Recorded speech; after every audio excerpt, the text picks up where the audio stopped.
Setting up a new workspace means a new desk, and I decided to pick up the Huuger 63-inch computer desk. It was the right size, had great reviews, and most importantly, was really affordable. As always, be careful with your knife when opening a shipping box, as you just don't know what the packaging inside is like. In a nice change from some of the recent boxes I have opened, Huuger actually does include a piece of cardboard blocking between the outer box and the desktop, which is nice to see at this price point. The first thing you are going to notice is that the top of the desk is split up into multiple pieces, which is something that is pretty much unavoidable when you are looking at desks this size and this price point. We will have to see how well the pieces fit together once it is all assembled, but for now I'm just going to set them aside as we won't need them until the end of the assembly.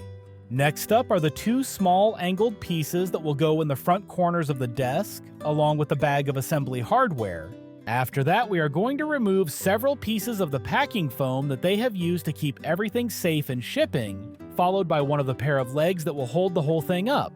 Then we will pull out the cross-bracing bars that will keep the desk from collapsing side to side, followed by the leg spacers and then the two-piece crossbars that will connect the legs together. Finally, there is the other pair of legs, which will leave the box empty so that we can push it out of the way and continue with the assembly. With everything out of the box, the first thing to do is to get all of the hardware removed from the bag so that we can get this assembled, and there are a lot of bolts that we will be using. The desk also comes with not one, but two Allen wrenches for the assembly, which is nice as it is pretty easy to round them off accidentally. First up, we are going to connect one of the leg spacers to one of the pairs of legs that we pulled out earlier. It doesn't matter which one you grab, as they are the same. You are going to be putting a screw through each leg and then into the leg spacer on each end. You can go ahead and tighten these ones up all the way. Just make sure that the flat face of the spacer is aligned with the flat face of the legs.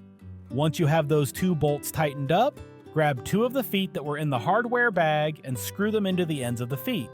These will let you adjust the level of desk once you have it set up. After that, go ahead and grab the other leg spacer and pair of legs and put them together the exact same way. I actually ended up buying two versions of this desk at the same time, this 63-inch one and also a 70-inch one, as with those two sizes next to each other, they would perfectly fit the space that I needed to use for this updated workspace. They are actually almost completely identical. The only difference is that the two-piece crossbars are 7 inches longer, along with the wider top pieces. Next, we are going to put together the two-piece cross members that will be spanning the width of the desk. There are fingers on each side of the attachment point that will need to slide together, and then you will use one of the bolts to lock the two pieces together. I read a couple of reviews where folks mentioned that they had a hard time getting these to go together, but with both of the desks I assembled, I didn't have any issues. As long as you make sure that the pieces are aligned properly, you shouldn't have any issues here. With the two cross members assembled, it is time to get them attached to the legs. The main thing to watch out for at this point is that each of the legs will have a hole on one side to attach one of the cross braces to, and one of the cross members that we just assembled will have two of them on the back side for the same purpose. I will be flipping the desk around later in the video so that you can see me attaching the cross bracing, but for now just remember those holes are there and they need to be on the same side. With that noted, you will need 2 bolts for each side of the cross members, for a total of 8 bolts to get both cross members attached.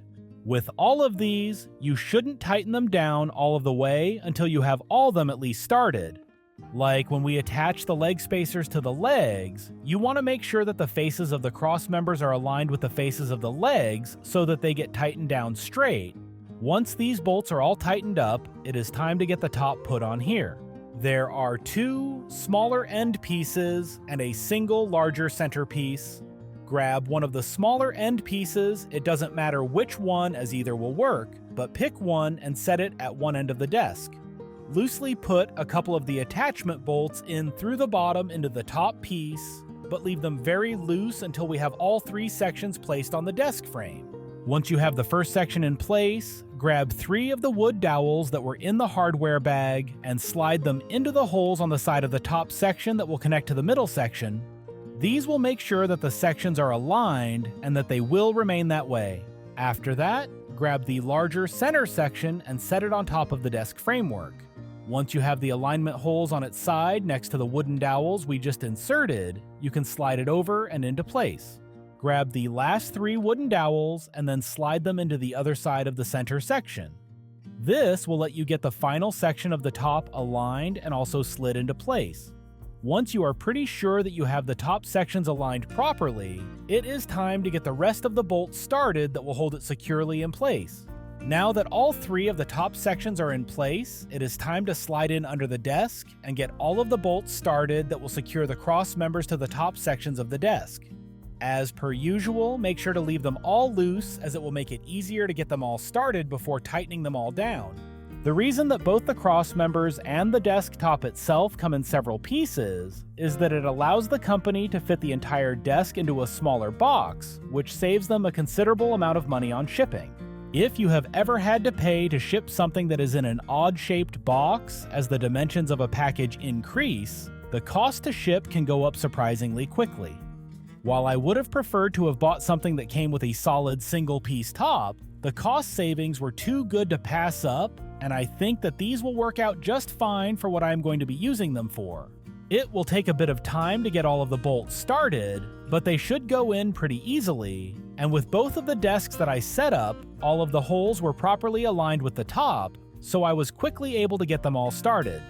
Once they were all started, I made sure that everything was sitting the way that I expected it to, and then I went around and tightened them all up. Don't go crazy when you are tightening them up, as you don't want to pull the connectors and the wood top pieces completely out of the wood. As soon as they are all tightened up, though, we can move on to the bracing that will finish the desk off and get it ready to be used. Next, we are going to get the smaller front bracing installed, and these are the small right-angled braces that we pulled out of the packaging with the hardware bag. They will each need 2 of the shorter bolts, and you can see the spots on both the leg and the crossbar that we will be using to attach them all together. The space you are going to be working with is pretty small, and it can be a little bit of a pain to get the bolts all started. Just be careful though, and eventually they will get lined up properly and you will be able to get them all started. As you get the 2 bolts installed in each of the braces, you can go ahead and tighten them down all the way, as the bolt alignment on the braces will not affect each other. As soon as you get both of these smaller braces fully tightened down, it is time to flip the desk around so that we can get the cross braces installed. With the entire desk flipped around, you can now see the holes in the back of the legs and the rear cross members that I mentioned earlier when we were connecting the cross members to the legs. If you do not see all 4 of the holes back here, that means that you likely have 1 or more pieces set up incorrectly, and you will need to look at them all to see what went wrong. Assuming that all of the holes are here as expected, just take a couple more screws for each brace and get them started, and once they are all in place, tighten them down completely, and your desk is assembled.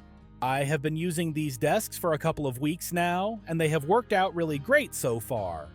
They are not the strongest furniture I have ever owned, but they are solid enough for a work-from-home space, and as I mentioned earlier, they were extremely affordable.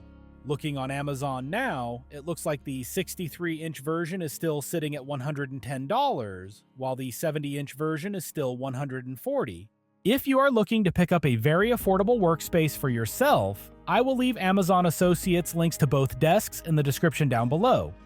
I will circle back around in a couple of weeks to talk about how all of these products I have picked up for my new space have worked out, but so far, everything has been great, and I don't have any complaints.